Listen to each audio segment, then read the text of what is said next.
We currently have 6 months of expenses in a high yield savings account. For us, with a little bit of wiggle room, that rounds out to about $20,000. I know that sounds crazy. I know it sounds like a lot, especially if you have never saved a lot of money before, but it is so incredibly important to have this money for so many reasons, and a lot of people skip this step. A lot of people, once they pay off their debt, they think that it's done.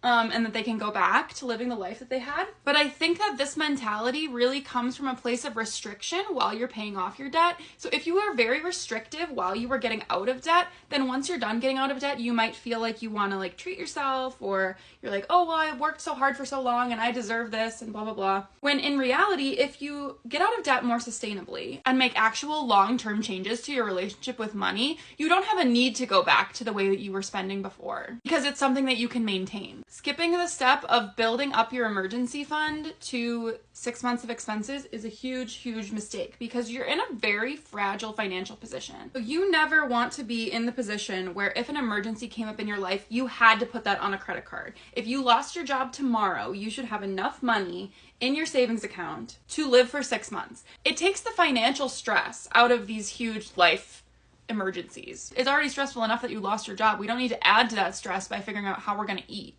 Right? So you need to have that 6 months of expenses saved before you start putting extra money towards these sort of goals. So my recommendation is always save 1 month of expenses, then pay off your high interest debt, then go back and build up your emergency savings to 6 months of expenses, then pay off low interest debt while you're investing. And it would be a big, big, big mistake to be putting thousands of extra dollars toward our house every month if we didn't have at least 6 months of expenses saved.